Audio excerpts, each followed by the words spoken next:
आज महिला दिनाचं ना माझ्या नवऱ्याने चांगलंच मनावरती घेतलंय. ते काय आणि कसं नाही तुम्हाला व्हिडिओमध्ये मी पुढे सांगतेच. असा नवरा ना माझ्या सगळ्या मैत्रिणींना मिळावा हा.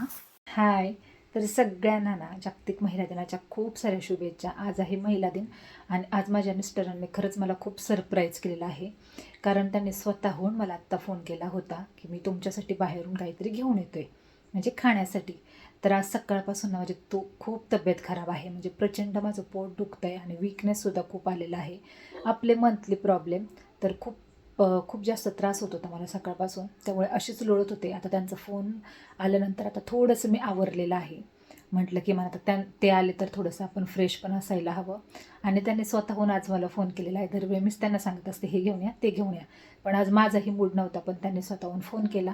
तर बघूयात आज महिला दिनाच्या निमित्तानं ते काय घेऊन येतात आमच्यासाठी. तर तुम्हाला पुन्हा एकदा सगळ्यांना happy women's day. Stay happy. Finally 2 तास वाट पाहून आता माझ्या नवरोबाची एंट्री झालेली आहे आणि भरपूर काही काही त्यांनी खायला आणलं होतं. आता केक वगैरे मी त्यांना सांगितलं होतं की आणू नका, कारण मुलांना पण सर्दी झालेली आहे. ऐका ना, तुम्हाला रविवारचं पार्सल आणायचा कंटाळा येतो कारण गर्दी असते हॉटेलमध्ये.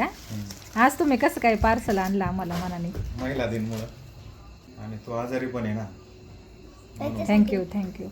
तर असा नवरा ना सगळ्यांना मिळतो. आज महिला दिन आहे म्हणूनच फक्त त्यांनी आणलेलं आहे, किंवा मी आज आजारी आहे म्हणून त्यांनी आणलेलं आहे असं नाही. प्रत्येक वेळी जर माझं काही दुखत वगैरे असेल, मी आजारी असेल किंवा माझा मूड नसेल ना, तरी सुद्धा ते काही ना काही घेऊन येतात. म्हणजे अगोदर फोन करतात आणि मग मीच त्यांना सांगत असते काही आणायचं आहे ते. पण आज त्यांनी स्वतःहून त्यांच्या चॉईसने सगळं घेऊन आले आणि स्वतःसाठी भाकरी मात्र आवर्जून आणली. त्यांना आहे ना रोटी वगैरे आवडत नाही आणि मस्त अशा भाज्या आणि हे सगळं त्यांनी आणलं होतं भरपूर असं.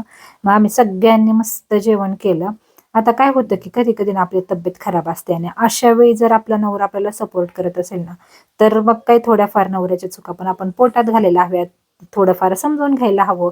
इतका जीव लावणारा नवरा जर आपल्याला मिळत असेल, खरं तर ना सासरे राहत असताना मुलीला ना जेव्हा ती आजारी असेल ना तेव्हाच खऱ्या अर्थानं नवऱ्याची खूप जास्त गरज असते, त्याच्या सपोर्टची गरज असते. आणि मग अशा वेळी जर नवरा आपल्याला छान सपोर्ट करत असेल, आपल्याला समजून घेत असेल ना, तर मला वाटतं त्याच्या इतका चांगला नवरा नाही. त्यामुळे मी नवऱ्याच्या बाबतीत तर मी खूप नशिबवान आहे. माझा नवरा खरंच खूप गोड आहे. तुम्ही पटकन फॉलो करा बरं.